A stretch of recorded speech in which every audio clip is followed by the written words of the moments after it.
Hello dear friends, welcome to G Scientric. Routh Hurwitz को खत्म करने के बाद आज बारी है रूट लोकस की।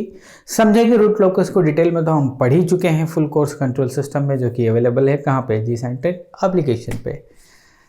तो क्रैश कोर्स में रूट लोकस कैसे करना चाहिए, क्विकली करना चाहिए, चीज़ों को सम अप करना चाहिए, जो इंपॉर्टेंट पॉइंट है वो देखना चाहिए, साथ साथ में क्वेश्चन करवाना चाहिए। तो पूरा रिदम कैसा है कि जो बच्चे कंट्रोल सिस्टम छोड़ के भी जा रहे थे, जो कि छोड़ के नहीं जाना चाहिए, वो भी इस क्रैश कोर्स को यदि देख रहे होंगे तो उन्हें भी चीज़ें अच्छे से बनने लगेगी, उनके लिए भी चीज़ें अच्छे से बनने लग जाएगी। रूट लोकस की बात करते हैं। रूट लोकस से जब हमने टाइम डोमेन एनालिसिस करी, उसके बाद जैसे ही हम राउथ हर्विट्ज में एंटर किए, हम स्टेबिलिटी की बात कर रहे हैं। सिस्टम की स्टेबिलिटी कैसे फाइंड आउट करना है, तो रूट लोकस में बात करेंगे स्टेबिलिटी की। उससे पहले राउथ हर्विट्ज में आपने देखा था कि जब स्टेबिलिटी की बात कर रहे थे तो आपके लिए बेंचमार्क इक्वेशन था कौन, आपकी कैरेक्टरिस्टिक इक्वेशन। यानी कि कैरेक्टरिस्टिक इक्वेशन के बिना आप चीज़ों को एग्जीक्यूट नहीं कर सकते, आपको ये चाहिए ही चाहिए। और characteristic equation is nothing but the, यदि इसको सोल्व करते हैं उससे क्या मिलता है, poles of CLTF, close loop system के पोल्स मिलते हैं। तो किसी भी सिस्टम को, जो कि एक क्लोज लूप कंट्रोल सिस्टम है, कौन डिफाइन करेगा, क्लोज लूप ट्रांसफर फंक्शन के पोल्स डिफाइन करेंगे। सर पोल्स क्यों, क्योंकि you know very well, poles right hand side है तो क्या है, LHS में क्या है, तो imaginary, you know very well. लेकिन रूट लोकस के बाद से अब आगे हम जो भी देखेंगे, आगे हम बॉडी प्लॉट देखेंगे, नाइक्विस्ट देखेंगे, पोलर देखेंगे, इनमें कहानी थोड़ी सी बदल जाएगी। बदल क्या जाएगी, अब क्लोज लूप ट्रांसफर फंक्शन ना होके आपके पास OLTF रहेगा, यानी कि G(s) H(s) रहेगा। ये बेंचमार्क है, यानी कि आपकी आगे की जो प्रोसीजर रहेगी वो इसके आधार पे चलना है। यानी कि ये जब रहेगा तभी आप प्रोसीड कर पाएंगे। और प्रोसीड करने के बाद आप क्या कर रहे हैं, आप कंक्लूड करेंगे सिस्टम की स्टेबिलिटी। तो एक बेसिक डाउट आता है कि sir control system, close loop control system की स्टेबिलिटी को यदि आप जज कर रहे हैं तो Y starting point of G(s) H(s)। तो हमने फुल कोर्स में रिलेशन पहले से ही बता दिया कि OLTF एंड CLTF में जो पोल्स एट जीरो से उनका रिलेशन कैसा होता है for the different value of k equal to 0 and infinity. इन दो चीजों के लिए हम ऑलरेडी डिस्कशन कर चुके हैं कि इनमें क्या रिलेशन होगा।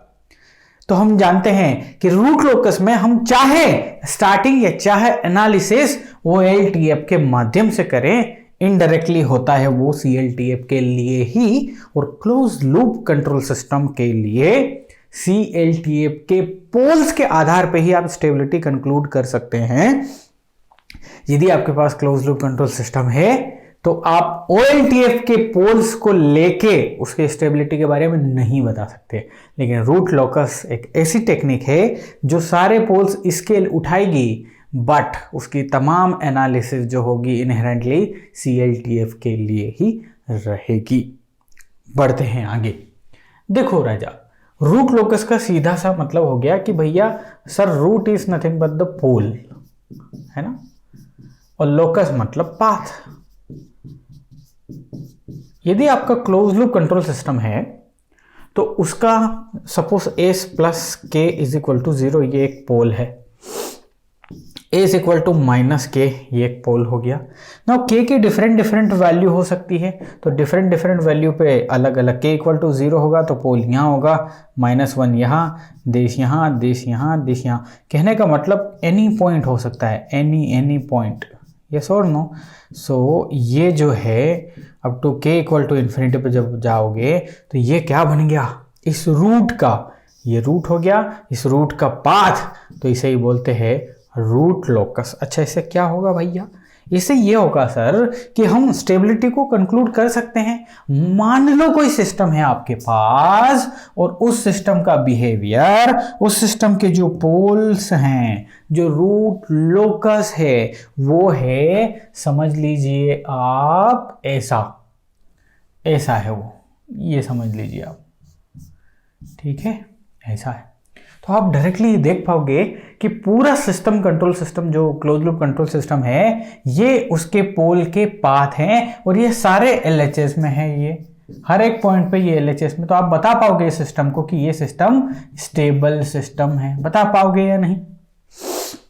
नाउ इंस्टेड ऑफ दिस, यदि आपको एक ऐसा मिल जाए कहानी कि उसमें रूट लोकस कुछ ऐसा बन जाए, ऐसा ऐसा ऐसा यदि रूट लोकस बन गया, तो उस केस में आप क्या करेंगे जी? सर आपको पता लग जाएगा कि इस पर्टिकुलर के पॉइंट के बाद सिस्टम अनस्टेबल जोन में चला गया, पर्टिकुलर के की रेंजेस होंगी, यहाँ पे रेंज होंगी, जिसके बाद ये सिस्टम अनस्टेबल हो गया। तो आप हर एक पॉइंट पे सिस्टम स्टेबल है या नहीं उसके बारे में जानकारी इससे निकाल सकते हैं, क्योंकि यहाँ आप क्या कर रहे हैं, क्लोज लूप कंट्रोल सिस्टम के पोल का, रूट्स का पाथ क्रिएट कर दे रहे हैं। इसे ही रूट लोकस बोलते हैं। अब आपको पता है ना जी कि रूट LHS में होगा तो क्या LHS में होगा, तो क्या RHS में क्या होगा, इमेजिनरी एक्सिस पे होगा तो क्या होगा। तो आप डायरेक्ट उसको जो ग्राफ है उसको देख के बोल पाएंगे सिस्टम स्टेबल कौन से जोन में है, अनस्टेबल कौन से जोन में है, मार्जिनल स्टेबल कौन से जोन में है। तो रूट लोकस की सहायता से हम क्या जज करते हैं, stability of the system, range of the K की range for stability, instability, marginal stability. दो सिस्टम दिए गए हैं, दोनों में रिलेटिव स्टेबिलिटी को चेक किया जा सकता है। यानी root locus method is dedicated to find out the stability of the system. इतना बात समझ में आ जाती है सर। अब आगे बढ़ते हैं हम। देखो आपके पास यदि एक नेगेटिव फीडबैक सिस्टम है, नेगेटिव फीडबैक है एंड यूनिटी फीडबैक है, ध्यान रखिएगा, यूनिटी फीडबैक सिस्टम। अब यूनिटी फीडबैक सिस्टम है और तो क्लोज लूप ट्रांसफर फंक्शन की यदि बात करेंगे तो वो पक्का क्या आएगा, g of s upon 1 plus g of s h of s। h of s की वैल्यू क्या आ जाएगी भैया, 1 आ जाएगी सर, क्योंकि यूनिटी फीडबैक सिस्टम है। मान लो इस सिस्टम को जज करना होता तो इसकी कैरेक्टरिस्टिक इक्वेशन से जज कर सकते हैं ना अपन, 1 plus g of s h of s equal to 0, because ये कैरेक्टरिस्टिक इक्वेशन ही इसके पोल्स देगी, है ना। बट हमारा रूट लोकस में स्टार्टिंग पॉइंट जो है ना वो होता है g of s h of s। तो क्लोज लूप जो इक्वेशन है, क्लोज लूप पोल इक्वेशन है या कैरेक्टरिस्टिक इक्वेशन है, यहां से सिर्फ g of s h of s यदि हम रखते हैं तो ये इसकी वैल्यू होती है -1 प्लस j0। नाउ इसको लेके चलेंगे, लेकिन एनालिसिस होनी चाहिए किसके लिए, CLTF के लिए।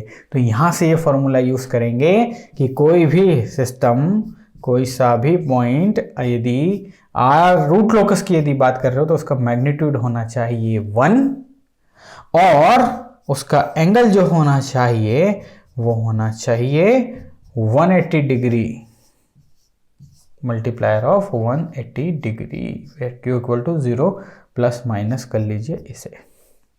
ये मस्ट कंडीशन है, मैग्नीट्यूड कंडीशन और एंगल कंडीशन बोलते हैं। कोई सा भी पॉइंट यदि आप रूट लोकस पे डिफाइन कर रहे हैं तो वो मैग्नीट्यूड कंडीशन और एंगल कंडीशन को सेटिस्फाई करना चाहिए।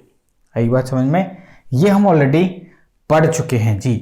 g of s h of s magnitude is 1 and angle of g of s h of s is equal to plus minus 180 degree of 2q plus 1, है ना। बाकी relation भी हमने देखा था। अब जरा ध्यान से देखो, रूट लोकस के नियमों की हम बात करेंगे, rules to sketch the root locus. Okay, example से हम समझेंगे और एग्जाम्पल के माध्यम से ही आगे बढ़ेंगे। आपके पास g of s h of s दिया हुआ है k divide by s plus 1 s plus 2, ये एक सिस्टम दिया हुआ है और इसका ये OLTF दिया, OLTF, और बोला कि रूट लोकस ड्रॉ करें। तो रूट लोकस ड्रॉ करने के सारे नियम हम इसी में समझ लेंगे, ठीक है। ओके, आइए जरा रूट लोकस ड्रॉ करेंगे। तो रूट लोकस जैसे ही ड्रॉ करने वाले हैं हम, तो हमें सारे पोल्स देखना है कि कितने पोल्स हैं। तो तमाम ये चीजें हो गई पोल्स, p इक्वल टू 3 हो गया, जीरोस कितने हो गए सर, जीरोस हो गए 0, है ही नहीं 0, है ना। लेकिन रूट लोकस हमेशा p इक्वल टू z के लिए बात करता है, यानी कि number of poles should be equal to number of zeros. लेकिन यहाँ पे नंबर ऑफ पोल्स हैं, इन्हें फाइनाइट पोल कहते हैं, जिनकी वैल्यू है आपके पास, फाइनाइट पोल्स है, लेकिन नंबर ऑफ जीरोस नहीं है, तो उन्हें हम इनफाइनाइट पे मान लेते हैं। यदि 3 पोल है तो 3 जीरो हैं और तीनों इनफाइनाइट पे है। हमने पहले वीडियो में इसकी डिटेल के बारे में चर्चा करी थी, है ना। p = 3 है, z = भी 3 है, बट वो इनफाइनाइट पे है। फाइनाइट जीरोस बिल्कुल भी नहीं है, लेकिन इनफाइनाइट पे 3 जीरो है। कौन बोला 3? जितने पोल इतने zero. Got it, okay. Pole कौन कौन से हैं सर? s = -1, -2 एंड जीरोस, और जीरो तो है ही नहीं। ओके, यहां से ये चीज समझ में आ गई। तो जैसे ही आपके पास पोल मिलते हैं, आप उन पोल को यहां पे डिफाइन कर देंगे। s = 0 है, s = -1 है, s = -2 है, -1, -2 एंड 0। अब रूट लोकस क्या करता है कि जो लोकस बनेगा, जो रूट अपना स्टार्टिंग पॉइंट करेगा, मतलब स्टार्ट करेगा जर्नी को, वो k = 0 पे करता है। k की वैल्यू जब 0 होती है, वहां से रूट लोकस अपने आप को स्टार्ट करता है, और k = 0 पे ये ओपन लूप ट्रांसफर फंक्शन के पोल्स हो गए, जहां से ये खुद को शुरू करेगा, और ये k = इनफाइनाइट पे खुद को एंड कर देगा, यानी कि जीरोस जो हैं वहां पे ये खुद को एंड करेगा। ओके जी, ये सब पढ़ चुके हैं, मैं आपको रिवाइज करवा रहा हूं, यस और no, because this is the crash course. Okay, k = 0 पे ओपन लूप पोल से, यानी कि जो रूट लोकस बनाने हम जा रहे हैं, रूट लोकस के बारे में एक चीज समझ में आ गई कि सर वो पोल्स से स्टार्ट होगा और जीरोस पे टर्मिनेट होगा। k = 0 होगा जहां पे पोल्स होंगे, k = इनफाइनाइट होगा जहां पे जीरोस होंगे। इतनी बात हमें समझ में आती है। इतना क्लियर है ना जी। अब देखो, ग्राफ बनाने के लिए हम क्या किए, हम पोल्स को यहां पे बना दिए। सर ये 3 पोल्स हैं। अब पहला रूल कहता है, रूट लोकस का पहला रूल कहता है कि रूट लोकस जो बनाओगे ना आप, वो सिमेट्रिकल अबाउट एक्स एक्सिस होंगे। जो भी रूट लोकस बनेगा पक्का फॉर श्योर रूल नंबर 1 के हिसाब से वो सिमेट्रिक होगा एक्स एक्सिस के। पहली बात हो गई। लेकिन द क्वेश्चन इज ड्रॉ कैसे करें, कौन कौन से महत्वपूर्ण पॉइंट है। पहला पॉइंट, हम रूट लोकस ब्रांचेस डिफाइन करेंगे। This is nothing but the x axis, real axis बोल सकते हैं, this is imaginary axis. Real axis पे आरएल ब्रांचेस डिफाइन करना है। तो तमाम पोल पे आइए, इसके राइट में देखिए, राइट में sum of number of poles and zero should be odd, तो ये ब्रांच एग्जिस्ट करेगी, अदरवाइज नहीं। इसके इधर देखेंगे तो कुछ भी नहीं है, तो यहां पे no real axis root locus branches.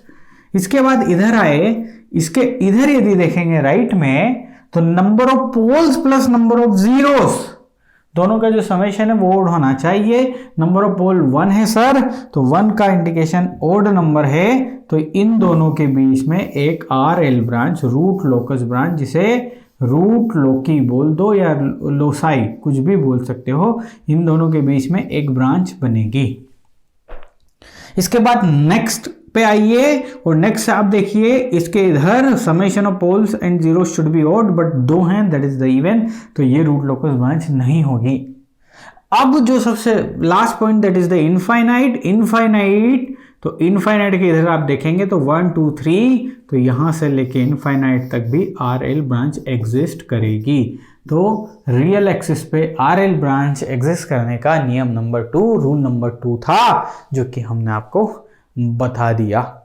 ठीक है, अब हमने ये बोला कि नंबर ऑफ जीरोस जो हैं वो नंबर ऑफ पोल के इक्वल होने चाहिए। लेकिन सर नंबर ऑफ पोल तो 3 है, लेकिन number of zeros, finite zeros 0 है, तो हम मान लेते हैं इन्हें इनफाइनाइट पे है। ये कहां पे?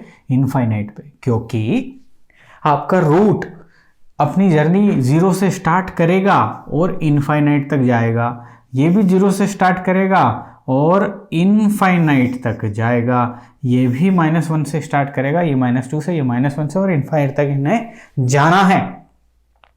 अभी इन दोनों पोल, इन तीनों पोल को अपनी जर्नी स्टार्ट करना है, बिकॉज पोल जहां से स्टार्ट होगा, रूट जहां से, लोकस जहां से स्टार्ट होगा वो पोल्स से होता है, यानी कि इक्वल टू 0 से स्टार्ट होता है और 0 पे टर्मिनेट हो जाता है। तो अभी रूट बनना चालू होगा। अब हमें यहाँ पे समझ में क्या आया कि सर यहाँ पे फाइनाइट पोल्स तो थे लेकिन फाइनाइट जीरोस नहीं थे। तो इन तीन फाइनाइट पोल्स को इनफाइनाइट तक ले जाना पड़ेगा। यस और नो, क्योंकि रूट लोकस में हमने क्या पढ़ा था? हमने पढ़ा था सर कि पोल्स अपनी जर्नी स्टार्ट करते हैं और जीरोस पे जाते हैं। ना इस इंटायर जर्नी को रूट लोकस कहते हैं। यहाँ पे तीन फाइनाइट पोल तो हैं बट फाइनाइट जीरोस नहीं हैं। तो एजम्पशन क्या है कि हम उसे इनफाइनाइट पे मानेंगे। ना तमाम पोल्स को इनफाइनाइट पे ले जाने की जिम्मेदारी होती है एसिम्प्टोट्स की। किसकी? एसिम्प्टोट्स की। वो लाइन जो आपके पोल को इनफाइनाइट तक लेके जाती है उन्हें हम एसिम्प्टोट्स बोलते हैं। तो यहां से एसिम्प्टोट का कॉन्सेप्ट समझ में आ गया आपको कि एसिम्प्टोट्स वो लाइन है, एसिम्प्टोट्स वो लाइन है जो आपके पोल्स को जीरोस तक लेके जाती हैं। कितने एसिम्प्टोट होते हैं कैसे डिसाइड होगा? P minus Z. यदि P is greater than Z तो P minus Z should be equal to asymptote. जैसे कि इस केस में हम देखें 3 माइनस 0 यानी कि 3 एसिम्प्टोट्स आपको लगने वाले हैं। यदि आपके जीरो ज्यादा होते, पोल्स कम होते तो इसकी वैल्यू होता है Z माइनस P। अब एसिम्प्टोट्स का एंगल भी रहेगा, एंगल ऑफ एसिम्प्टोट्स, एंगल भी अनिवार्य है। यदि तीन लाइंस आप ड्रॉ करेंगे जो कि आपके पोल्स को इनफाइनाइट तक लेके जाएंगी तो कौन से एंगल से लेके जाएंगी वो भी डिसाइड करना होता है। तो इसे बोलते हैं एसिम्प्टोटिक एंगल या एंगल ऑफ एसिम्प्टोट, और उसकी वैल्यू होती है 2q प्लस 1 गुणा 180 degree divide by P minus Z. वो ये हो गया है ना। अब इस केस में q की वैल्यू आप 0 से रखेंगे, आगे रखेंगे। तीन एसिम्प्टोट्स, तीन एंगल रहेंगे, 0 1 2 यहां पे आप रख सकते हैं, है ना। अब देखो जरा, ये हो जाएगा 0 वैल्यू रखिए 180 divide by P minus Z. संख्या, नंबर, कितने पोल्स हैं? 3 माइनस 0। सो पहला एंगल है 60 डिग्री, पहला एंगल 60 डिग्री है। Let's find the second angle. तो उसमें Q की वैल्यू 1 रखिए। जैसे आप 1 रखते हैं ये होता है 3 गुणा 60 यानी कि 180 डिग्री, दूसरा एंगल। एंड तीसरा एंगल, 3 एसिम्प्टोट है सो 3 एंगल्स, तो यहाँ पे आ जाएगा ये 2 रख दीजिए। सो 5 गुणा 60, सो 5 गुणा 60, so this is equal to 300 degree. तीन आपके पास एसिम्प्टोटिक एंगल आ गए। θ1 is equal to 60 degree, θ2 is equal to 180 degree और the last one is 300 degree. मतलब तीन जो लाइंस जो आपके तीनों पोल्स को इनफाइनाइट तक लेके जाने वाली, उनके एंगल पता चल गए। नाउ एक और महत्वपूर्ण point, that is the centroid. Centroid यानी कि आपके जो एसिम्प्टोट है वो रियल एक्सिस पे कहां से स्टार्ट होंगे। समझ में आ गई बात? ये आपके पास रियल एक्सिस है तो एक पर्टिकुलर पॉइंट तो होगा ना जहां से वो आपका सेंट्रोइड इनफाइनाइट तक जाएगा एक पर्टिकुलर एंगल के साथ। तो वो यहाँ पे कट कहाँ करेगा, उसे ही बोलते हैं centroid, C of D। Centroid निकालने का फॉर्मूला क्या है? Summation of P minus summation of Z। Now remember कि summation of real poles minus summation real part of the poles, real part of the zeros divide by P minus Z। जैसे कि इस case में आपके जो poles हैं वो है -1, -2 एंड 0। तो इनका समेशन हो जाएगा -1, -2 एंड 0 आपके पास है क्या? नहीं। Divide by P minus Z, P की वैल्यू है 3 and this is nothing but 0। So -1, centroid point -1। अब इस डायग्राम में आइए, एक पॉइंट होगा जिसे हमने सेंट्रोइड बोला जो कि -1 पे होगा। सो ये एक पॉइंट है, यही सेंट्रोइड है भाई। This point is nothing but centroid. Now इस सेंट्रोइड से तीन लाइन ड्रॉ कर दीजिए आप, एक 60 डिग्री के एंगल पे, एक 180 डिग्री के एंगल पे, एक 300 डिग्री के एंगल पे। तो 3 लाइन हम ड्रॉ करते हैं। आइए देखें जरा, ये 60 डिग्री के एंगल पे मैंने एक लाइन ड्रॉ करी। यही लाइन है जो आपके पोल को कहां तक ले जाएगी, इनफाइनाइट तक। ये 300 डिग्री पे मैंने ड्रॉ कर दी, 300 डिग्री पे आप मेजर कर लें, 300 डिग्री, और एक है 180 डिग्री। सो यहां से दिस, सो ये लाइन हो गई 180 डिग्री की लाइन। 3 एंगल की लाइन आपने खींच दी। इन तीनों को हम बोलते हैं एसिम्पटोट्स। क्या बोलते हैं जी, एसिम्पटोट्स। क्या काम है एसिम्पटोट्स का? एसिम्पटोट्स का काम है सर आपके जीरो पोल्स को जीरोस तक ले जाना। अब ये पोल अपनी जर्नी जो है ना वो स्टार्ट करेंगे भाई। ये पोल्स यहाँ से जर्नी स्टार्ट करेंगे, ये स्टार्ट करेंगे, दोनों स्टार्ट करेंगे ना साइमल्टेनियसली। एक पॉइंट ऐसा आएगा जहाँ पे ये मिलेंगे, यहाँ पे मिलेंगे, और मिलने के बाद ब्रेक हो जाएंगे। अब ब्रेक होने के बाद जैसे ही इनकी विदाई होने वाली है, तो इसके लिए भी वाहन है और इसके लिए भी व्हीकल है भाई। विदाई हो गई ना, तो ये पोल जो है वो इधर जाएगा और इस लाइन के माध्यम से होता हुआ पहुंच जाएगा कहाँ, इनफाइनाइट तक। एसिम्पटोट उसे इनफाइनाइट तक ले जा रहा है।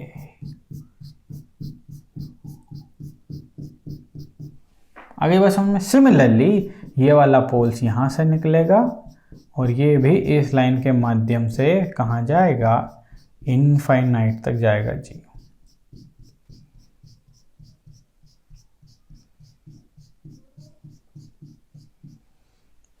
आगे बात समझ में।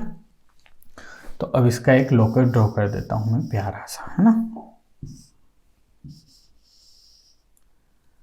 ये जा रहा है भाई ऐसा, और ये जा रहा है ऐसा। ये लोकस ड्रॉ हो गया, ठीक है। अब एक पोल ये बचा और इसे 0 तक जाना है, और ये लाइन रूट लोकस है, तो ये अपना लाइन जर्नी स्टार्ट ये कर दिया, ठीक है। अब जरा ध्यान से समझ लो, ये रूट लोकस तैयार हो चुका है। रूट लोकस सिमेट्रिकल अबाउट देखे है क्या? बिल्कुल है सर। इस रूट में क्या हुआ कि पोल्स से जीरोस तक की यात्रा हुई। पोल्स से 0 तक की यात्रा दिख रही है आपको, इसे ही हम क्या बोले, रूट लोकस बोले।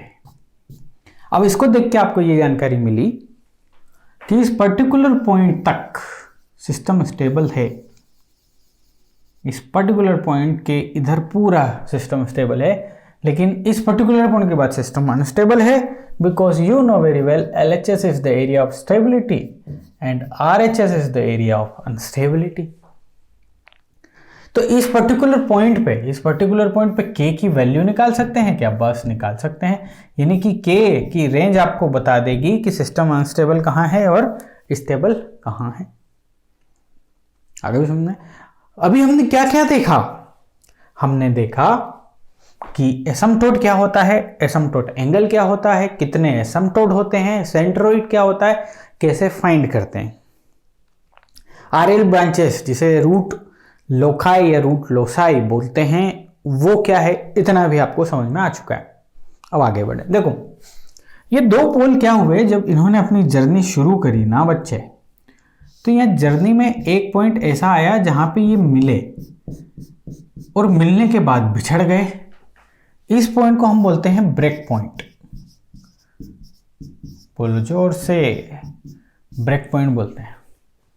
तो ब्रेक पॉइंट निकालने का भी फॉर्मूला होगा फिर तो, कि कौन से पॉइंट पे। Yes absolutely we have the formula. वो फॉर्मूला, ब्रेक पॉइंट निकालने का फॉर्मूला है आपके पास। I am talking about the break point. Break point निकालने के लिए आपको dk/ds = 0 करना पड़ेगा। एक बात समझ में। कहां से? कैरेक्टरिस्टिक इक्वेशन से। कैरेक्टरिस्टिक इक्वेशन बोलेगी आपकी ये, यहां पे ये बोलेगी s+1 s+2 + k = 0।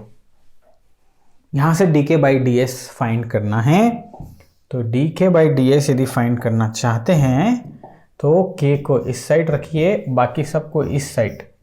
S plus one, S plus two. आप सोच रहे होंगे माइनस साइन कहाँ गया, यहाँ आ गया। सो डी के बाई डी एस करेंगे, उसको जीरो को इक्वेट करेंगे तो माइनस का तो हो जाएगा स्वाहा। तो यहाँ पे क्या आ जाएगा, D by D S of S, ये हो जाएगा, इसको मैं अंदर मल्टीप्लाई कर देता हूँ, S square plus 3s plus 2, और इसमें भी एस का multiply, S cube plus 3s square plus 2s, है ना जी। तो लिख दीजिए यहाँ पर अंदर S cube 3s square plus 2s। Okay, ये पूरी कहानी मैंने लिख दी, बस आपको डिफरेंशिएट करना है। So 3s square plus 6s plus 2 is equal to 0। अब यहाँ से रूट फाइंड करेंगे, तो रूट फाइंड करने के लिए -6 प्लस माइनस बी स्क्वायर मतलब 36 माइनस 4ac, 4ac यानी कि 4 गुणा 3 गुणा 2 डिवाइड बाई 2a यानी कि 6। सो this is nothing but -6 plus minus 36 minus क्या हो गया 24 डिवाइड बाई 6। सो यहाँ से देखें -6 प्लस माइनस 12 डिवाइड बाई 6 बराबर ना। सो ये बन गया -6 प्लस माइनस 2√3 डिवाइड बाई 6। सो ये बचा -1 प्लस माइनस √3/3, है ना। तो यहाँ से अब हम निकाल के देखते हैं इसकी वैल्यू। -1 प्लस माइनस 0.577, ये दो वैल्यू मैंने लिखी है ना।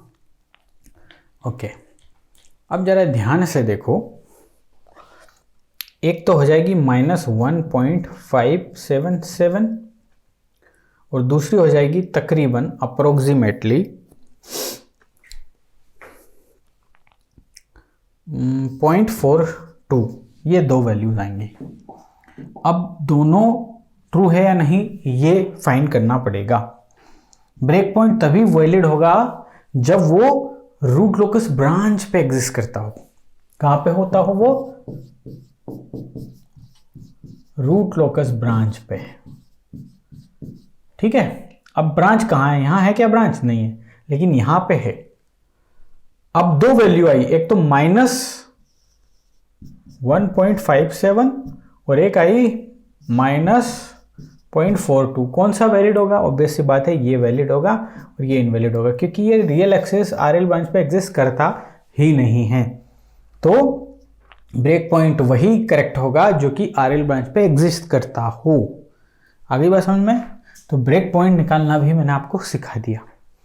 अब एक पॉइंट यहाँ पे के की वैल्यू निकाल सकते हैं, के की वैल्यू फॉर मार्जिनल स्टेबिलिटी, क्योंकि यहाँ के बाद सिस्टम अनस्टेबल हो गया भाई। यहाँ पे k इक्वल टू 0 है पक्का, जहाँ से स्टार्ट होता है वो k इक्वल टू 0, यहाँ भी k इक्वल टू 0। पोल से स्टार्ट होती है ना जर्नी, लोकस जो है वो पोल से स्टार्ट और k इक्वल टू 0 से स्टार्ट हो रहा है, ध्यान रखें इस बात का। अच्छा, यहाँ पे इसके जस्ट बाद ये RHS में चला गया, तो यहाँ पे k की वैल्यू निकाल सकते हैं क्या, बिल्कुल निकाल सकते हैं, और वो राउट हर्विट्ज से निकल जाएगी। वो हमें राउट हर्विट्ज से निकालना है। तो पोल इक्वेशन क्या बन गई, आपकी इक्वेशन बन गई s plus 1 s plus 2 plus k। तो इस इक्वेशन को खोल लेते हैं। तो ऑलरेडी हम खोल चुके थे एक जगह पे, कहाँ पे, ये वाली कहानी ना, डिफरेंशिएशन करने से पहले s cube plus 3s square plus 2s, है ना, s cube plus 3 square plus 2s। Okay, so s cube plus, अरे यार, s cube plus 3s square plus 2s plus k is equal to 0.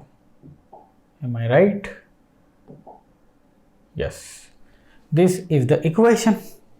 Now we are going to find out the value of what? K. So भाई for the imaginary यानी marginal stability तो inside multiplication is equal to outside multiplication. Already हम Routh Hurwitz में देख चुके हैं. k की value यदि 6 होगी तो वहाँ पे पॉइंट रहेगा इमेजिनरी पॉइंट ही ये वाला point, this point k equal to 6. I think कुछ रॉन्ग तो नहीं हुआ. हो गया हो तो कंपनसेट कर लेना, कुछ है नहीं. ओके, k इक्वल टू 6 मतलब k इक्वल टू 6 पे देखो ये मार्जिनली स्टेबल सिस्टम हो गया. यदि k ग्रेटर देन 4 हो जाए, क्योंकि k इक्वल टू इन्फाइनाइट पे ये जा रहा है ना, तो 6 से इन्फाइनाइट के बीच में ही अनस्टेबिलिटी है. k की वैल्यू यदि 6 से बड़ी है, इन्फाइनाइट से छोटी है, या k इज़ ग्रेटर देन 6 ऐसा भी लिख दिया जाए तो ये अनस्टेबल मोड है. और k की वैल्यू 0 से 6 के बीच में स्टेबिलिटी वाला मोड है. कुछ भी पूछा जा सकता है. आगे हम बात समझना.